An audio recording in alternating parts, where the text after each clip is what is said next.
இன்னைக்கு நம்ம பார்க்குற ரெசிபி என்ன? முட்டை பொரியல்.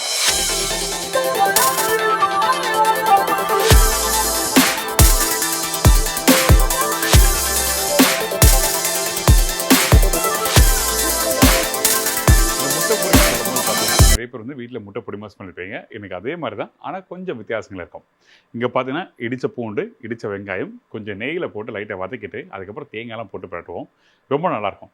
நான் ரீசெண்டாக இப்போ வந்து அந்த உளுந்தூர்பேட்டை தாண்டி வரும்போது ஒரு சின்ன கடையில் வந்து எங்கள் முட்டை பொரியல் ரொம்ப நல்லாயிருக்கும், ட்ரை பண்ணி பாருங்கள், நீங்கள் நிறைய ஊருக்கு போகிறீங்க அப்படின்னு சொல்லி சொன்னாங்க.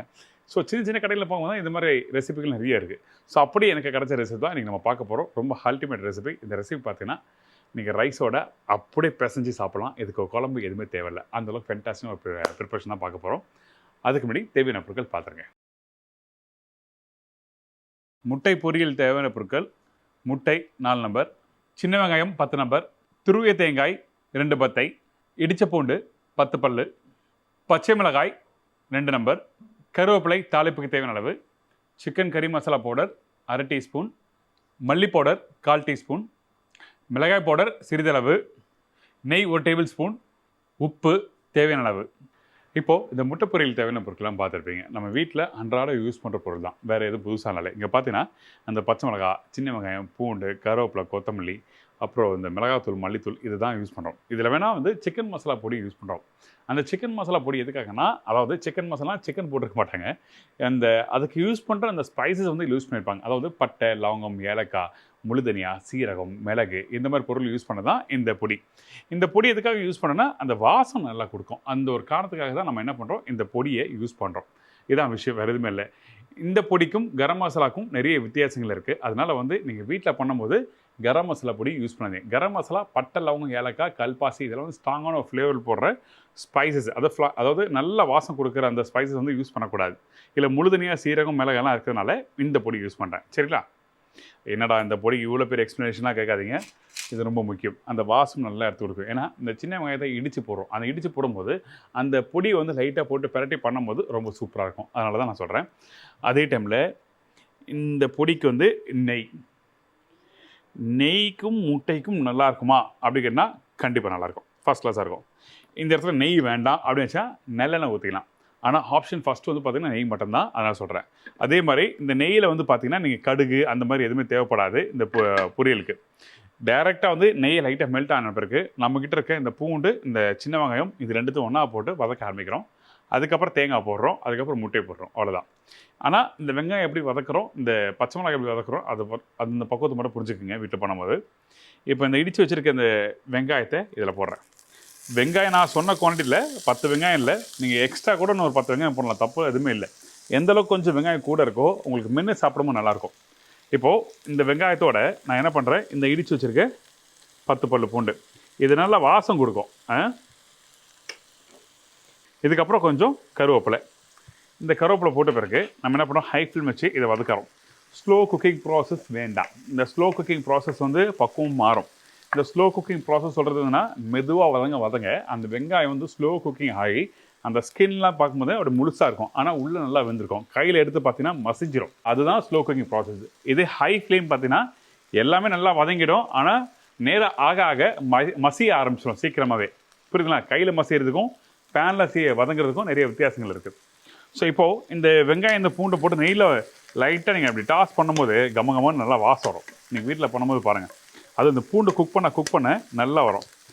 இப்போ இந்த வெங்காயம் இந்த பூண்டை லைட்டாக அப்படி வதக்கிருக்குன்னா இதுக்கப்புறம் நம்ம என்ன பண்ணுறோன்னா இந்த இடத்துல இந்த பச்சை மிளகாய் காரத்துக்கு ஏற்ற மாதிரி நான் பச்சை மிளகாய் கட் பண்ணி போட்டேன். நீங்கள் இடித்து போட்டாலும் நல்லாயிருக்கும். அந்த இடித்து போடும்போது என்னென்னா உங்களுக்கு வந்து வெங்காயம், அந்த பச்சை மிளகாய், அந்த பூண்டு எல்லாம் ஒன்றோட ஒன்று சேர ஆரம்பிச்சிடும். காரத்துக்கு ஏற்ற மாதிரி நீங்கள் போட்டுக்கங்க. நான் 2 பச்சை மிளகா சொல்லியிருப்பேன், இருந்தாலும் நம்ம வீட்டில் மக்கள் எப்படி காரமாக சாப்பிடுவாங்களோ எல்லாம் உங்களுக்கு தான் தெரியும். ஸோ அதுக்கேற்ற மாதிரி பண்ணிக்கலாம். இந்த பூண்டு 1-2 பச்சையாக தான் இருக்கும், ஆனால் நீங்கள் குக் பண்ணி முடிச்ச பிறகு பார்த்தா வெந்துடும். அதனால பூண்டை வந்து நல்லா இடித்து போடணும்னு சொல்கிறேன். சரிங்களா? இதுக்கப்புறம் மிளகாய் பவுடர். இந்த மசாலா போடும்போது நடுப்பகுதியில் போடுங்க. டேரெக்டாக பேனில் போட்டிங்கன்னா நல்லா இருக்காது. மிளகாத்தூள் கம்மியாக போடுறேன், அதோட கொஞ்சம் கூட மல்லித்தூள், அதுக்கப்புறம் இந்த கறி மசாலா பொடி இதெல்லாம் போட்டு உப்பு தேவையான அளவுக்கு உப்பு இதை போட்ட உடனே நம்மகிட்ட இருக்க இந்த தேங்காய் இருக்குல்ல, இந்த தேங்காவை கொஞ்சமாக அதில் போடுறேன். போட்டுட்டு இதை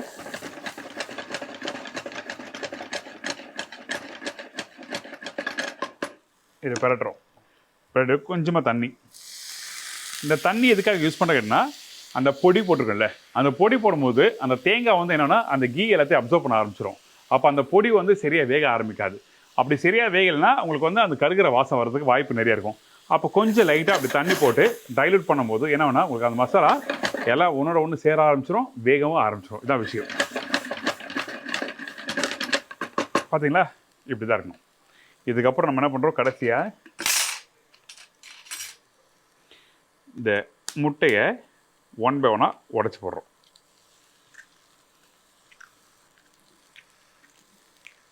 இந்த முட்டையை போட்ட பிறகு நம்ம என்ன பண்ணுறோன்னா, சால்ட் நீங்கள் வந்து 2 இடத்துல யூஸ் பண்ணலாம்.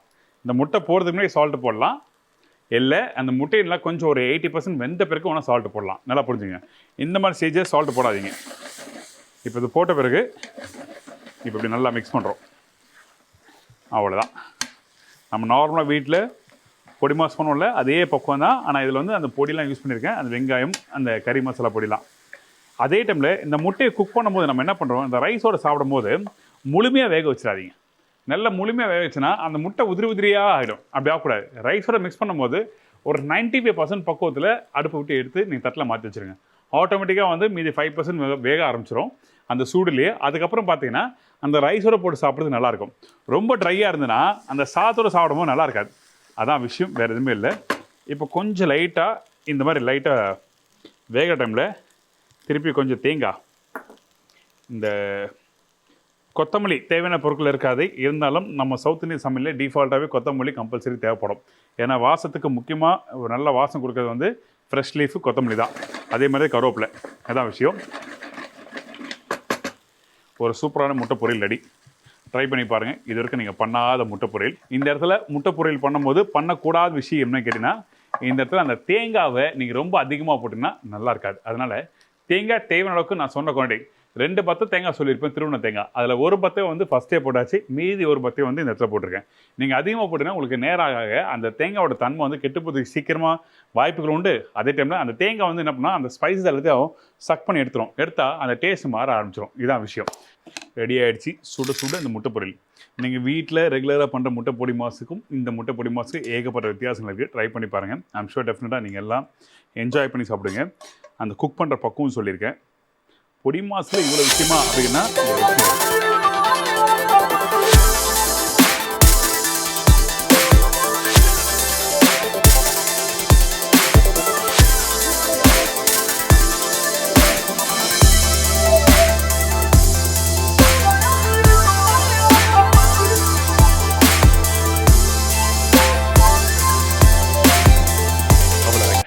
இந்த முட்டை பொரியல்.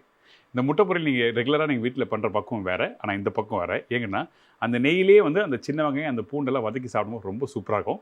எனக்கு கிடைச்ச எக்ஸ்பீரியன்ஸ் பார்த்தீங்கன்னா, இந்த ரைஸோடு போட்டு மிக்ஸ் பண்ணி சாப்பிட்டேன். அதுக்கப்புறம் அந்த கடையில் இருக்க அந்த அண்ணன் என்ன பண்ணார்னா, அந்த முட்டை பொரியலை கொஞ்சம் சிக்கன் சால்னா ஊற்றி அப்படியே மிக்ஸ் பண்ணி சாப்பிட்டு பாருங்கள் சார், மெய் மறந்து போயிடுவீங்க. அந்தளவுக்கு சூப்பராக சொன்னார்.